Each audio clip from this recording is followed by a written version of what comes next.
দর্শক, এই মুহূর্তে কিশোরগঞ্জের কটিয়াদীতে আছেন আমাদের স্পেশাল করেসপন্ডেন্ট হাসান মাহমুদ। সেখান থেকে সরাসরি যুক্ত হচ্ছেন তিনি। হাসান, প্রধানমন্ত্রীর আজকের অন্যান্য কর্মসূচি সম্পর্কে আর কি তথ্য রয়েছে আপনার কাছে? প্রধানমন্ত্রী তারেক রহমান ইতিমধ্যে বক্তব্য দিয়েছেন, সেটি হচ্ছে যে পাকুন্দিয়া কিশোরগঞ্জের একটি উপজেলা, মৎস্য পক্ষ উদ্বোধন উপলক্ষে তিনি সেখানে কিন্তু মাছের পোনা অবমুক্ত করেছেন ব্রহ্মপুত্র নদে, এবং এছাড়াও সেখানে যে চাষিরা আছেন মৎস্য চাষি, তাদের মধ্যে তিনি পোনা মাছ বিতরণ করেছেন। সেইখান থেকে তিনি মূলত যে সেখানে মাছের পোনা ছেড়েছেন, কিন্তু মূল অনুষ্ঠানটি হবে এই পাকুন্দিয়া, অর্থাৎ তিনি পথে রয়েছেন, আসছেন এই পাকুন্দিয়া থেকে কটিয়াদীতে। এই কটিয়াদীতে হবে আজমিতা ইনস্টিটিউট। সেখানে তিনি একটি দেখতে পাচ্ছেন আমার পেছনে মানুষ জড়ো হয়েছে, এখানে একটি সুধী সমাবেশে বক্তব্য দেবেন, এবং এইখানেও তিনি যারা মৎস্য চাষে ইতিমধ্যে গৌরব অর্জন করেছেন তাদের হাতে তিনি পদক তুলে দেবেন। এটি হচ্ছে এখানকার অনুষ্ঠান, এখানে বক্তব্য দেবেন।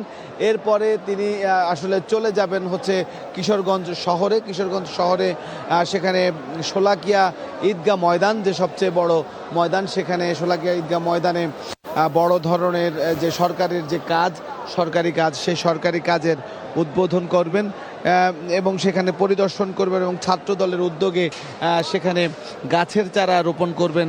এবং সেই অনুষ্ঠানের পরে তিনি সার্কিট হাউসে মধ্যাহ্ন বিরতিতে যাবেন। মধ্যাহ্ন বিরতির পর প্রধানমন্ত্রী তারেক রহমান যে বড় অনুষ্ঠানটিতে যোগ দিবেন, সেটি হচ্ছে যে সেই ফ্যামিলি কার্ড বিতরণ, যেই ফ্যামিলি কার্ডের কথা বলা হচ্ছে, সেই ফ্যামিলি কার্ড বিতরণ করা হবে।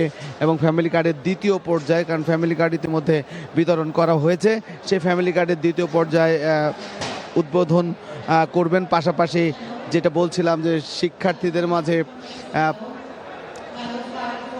স্কুল ড্রেস বিতরণ এবং বিশেষ করে স্কুল ড্রেস ও স্কুল ব্যাগ বিতরণের কর্মসূচি উদ্বোধন করবেন। এবং সেইখানে একটি জনসভা, যেটা পুরাতন স্টেডিয়াম কিশোরগঞ্জে, সেইখানে তিনি বক্তব্য রাখবেন। তো এই মোটামুটি এর মধ্য দিয়ে আজকে দিনের কর্মসূচি, তার যে আনুষ্ঠানিক কর্মসূচি, সেগুলো শেষ হবে। এছাড়াও এখানকার স্থানীয় বিএনপি নেতাদের সাথে তিনি হয়তো রুদ্ধদ্বার একটি বৈঠক করবেন, সেটার কথা রয়েছে, তবে সেটি এখনো নিশ্চিত নয়।